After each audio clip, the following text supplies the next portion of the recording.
प्रिय विद्यार्थियों, आज हम घुमक्कड़ी निबंध का अध्ययन करेंगे जिसके लेखक हैं राहुल सांकृत्यायन जी। राहुल जी को घुमक्कड़ी का बहुत ही शौक था। उन्होंने इस घुमक्कड़ी विधा को निबंध, लेख आदि के माध्यम से प्रस्तुत किया है। उन्होंने ही हिंदी साहित्य में घुमक्कड़ी शास्त्र की रचना की है। आइए पाठ का अध्ययन करते हैं। मेरी समझ में दुनिया की सर्वश्रेष्ठ वस्तु है घुमक्कड़ी। यानी राहुल जी कहते हैं कि संसार की सबसे सर्वश्रेष्ठ, सबसे अच्छी वस्तु क्या है? घूमना। घुमक्कड़ से बढ़कर व्यक्ति और समाज का कोई हितकारी नहीं हो सकता। दुनिया दुख में हो चाहे सुख में, सभी समय यदि सहारा पाती है तो घुमक्कड़ों की ही ओर से। प्राकृतिक आदिम मनुष्य परम घुमक्कड़ था। आदिम मनुष्य जो प्राचीन काल का व्यक्ति था वो घुमक्कड़ प्रवृत्ति का था। खेती, बागवानी तथा घर द्वार से मुक्त माने बंधन रहित, वह आकाश के पक्षियों की भांति पृथ्वी पर सदा विचरण करता था। जाड़े में यदि इस जगह था तो गर्मियों में वह वहाँ से 200 कोस दूर। आधुनिक काल में घुमक्कड़ों के काम की बात करने की आवश्यकता है, क्योंकि लोगों ने घुमक्कड़ों की कृतियों को चुराकर उन्हें गला फाड़ फाड़ कर अपने नाम से प्रकाशित किया है। वो कहते हैं जो घुमक्कड़ लोग थे उनकी जो कृतियाँ थीं, जो आधुनिक लोग हैं उन्होंने उनकी कृतियों को चुरा लिया है और वो उसका फ़ायदा ले रहे हैं। इससे दुनिया जानने लगी कि वस्तुतः तेली के कोल्हू के बैल ही दुनिया में सब कुछ करते हैं। आधुनिक विज्ञान में चार्ल्स डार्विन का स्थान बहुत ऊंचा है। उसने प्राणियों की उत्पत्ति और मानव वंश के विकास पर ही अद्वितीय खोज नहीं की, बल्कि सारे ही वैज्ञानिकों को उससे सहायता मिली है।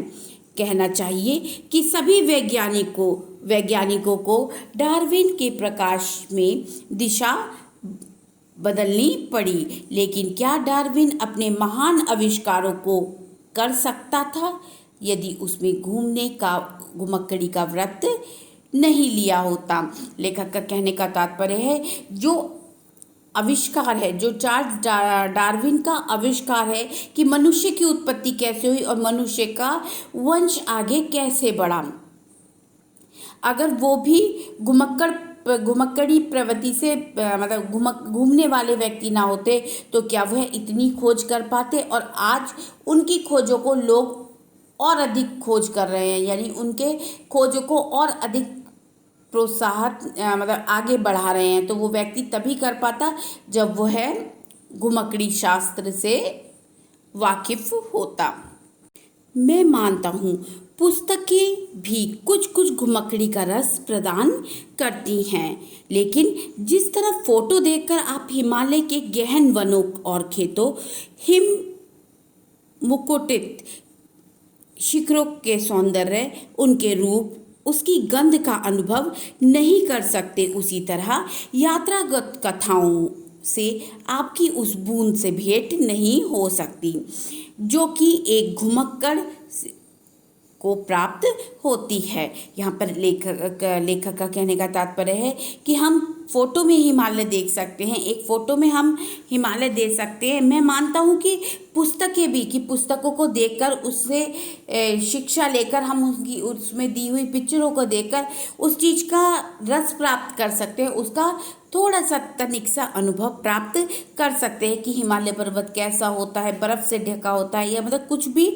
हम थोड़ी बहुत ज्ञान ले सकते हैं। लेकिन असली अनुभव जो होता है, जो हिमालय के वनों का जो उसके घने वन है उसका अनुभव, खेतों का अनुभव और बर्फ़ का अनुभव, ये हम तभी कर सकते हैं जब हम उस स्थान पर जाएं, जब हमारे अंदर घुमक्कड़ी की प्रवृत्ति होगी या घूमने का शौक़ होगा, तो हम उस जगह को अच्छे से देख पाएंगे और उसे अनुभव कर पाएंगे। उन्हें थोड़ा अधिक से अधिक यात्रा पाठकों के लिए यही कहा जा सकता है कि दूसरे धंधों की अपेक्षा उन्हें थोड़ा आलोक मिल जाता है और साथ ही में ऐसी प्रेरणा भी मिल सकती है जो स्थायी नहीं तो कुछ दिन के लिए तो उन्हें घुमक्कड़ बना ही सकती है। कि जब हम चित्रों में देखते हैं, जब हम कहानियों में देखते हैं तो हमारा मन होता है कि हम उस स्थान पर जाएं। तो वही कहते हैं, लोग अपने काम को छोड़कर उस पुस्तक के मारे, मतलब जो पाठक है, जब आप कोई अच्छी रोमांचक कहानी पढ़ते हैं जिसमें प्राकृतिक सौंदर्य दिया होता है, हिमालय के बारे में दिया होता है, तो आपका मन खुद ही उस ओर आकर्षित होता है। आपको एक बार लगता है कि हम भी जाएंगे। तो वो कहते हैं कि ये जो कहानियाँ हैं ये कहीं ना कहीं लोगों को इस ओर आकर्षित करती थी। घुमक्कड़ी क्यों दुनिया की सर्वश्रेष्ठ विभूति है, यानी क्यों सबसे ज़्यादा इसको महत्व दिया जाता है? इसलिए कि उसने आज की दुनिया को बनाया है। जो हम आज हैं, ये जो हमारे साथ आविष्कार हैं इतने सारे, वो हमें पुराने प्राचीन समय के लोगों ने एक किरण, मतलब एक आशा की एक छोटी सी किरण दी थी जिसे हमने विस्तृत किया, यानी बीज दिया था जिसको हमने वृक्ष बनाया। तो उनकी छोटी सी खोज को हमने विशाल बनाया, उन्होंने हमको राह दिखाई। वो कहने का तात्पर्य है कि अगर वे ऐसा नहीं करते तो हमारी जो दुनिया है वो इतनी आगे नहीं होती। कई बार आदमी की घुमक्कड़ प्रवृत्ति ने खून की नदियाँ बहाई हैं, इसमें संदेह नहीं, और घुमक्कड़ों से हम हरगिज़ नहीं चाहेंगे कि वे खूनी रास्ता पकड़ें। किंतु घुमक्कड़ों के काफिले ना आते जाते तो सुस्त मानव जातियाँ सो जाती और पशु से ऊपर नहीं उठ पाती। लेखक का तात्पर्य है, अगर संसार में घुमक्कड़ व्यक्ति नहीं होते या मनुष्य को घूमने की आदत नहीं होती तो ये जो मानव जाति है वो सो जाती और वह पशु से ऊपर या पशु से ज़्यादा नहीं सोच पाती। मंगोल घुमक्कड़ों की करामातों को तो हम अच्छी तरह जानते हैं। बारूद, तोप, छापा खाना, दिग्दर्शक चश्मा, यही चीज़ें थी जिन्होंने पश्चिम में विज्ञान युग का आरंभ करवाया, और इन चीज़ों को वहाँ ले जाने वाले मंगोल घुमक्कड़ ही थे। कोलंबस और वास्को डी गामा दो घुमक्कड़ ही थे जिन्होंने पश्चिमी देशों के आगे बढ़ने का रास्ता खोला। अमेरिका अधिकतर निर्जन सा पड़ा था। एशिया के कूपमंडकों ने घुमक्कड़ धर्म की महिमा भुला दी, इसीलिए उन्होंने अमेरिका पर अपनी झंडी नहीं गाड़ी। 2 शताब्दियों पहले तक ऑस्ट्रेलिया खाली पड़ा था। चीन और भारत को अपनी सभ्यता पर बड़ा गर्व है, लेकिन इनको इतनी अकल नहीं आई कि वह वहाँ जाकर अपना झंडा गाड़ आते। यहाँ कहने के लेखक का तात्पर्य, लेखक यहाँ व्यंग कर रहे हैं चीन और भारत पर, जो कहते हैं कि हमें अपनी सभ्यता पर बहुत गर्व है और हमारी सभ्यता बहुत प्राचीन है, लेकिन उनको भी ये समझ नहीं आई कि वह अमेरिका और ऑस्ट्रेलिया जैसी जगहों पर जाकर अपना झंडा गाड़ सकते। आज अपने जनसंख्या के भार से भारत और चीन की भूमि दबी जा रही है और ऑस्ट्रेलिया में 1 करोड़ भी आदमी नहीं हैं।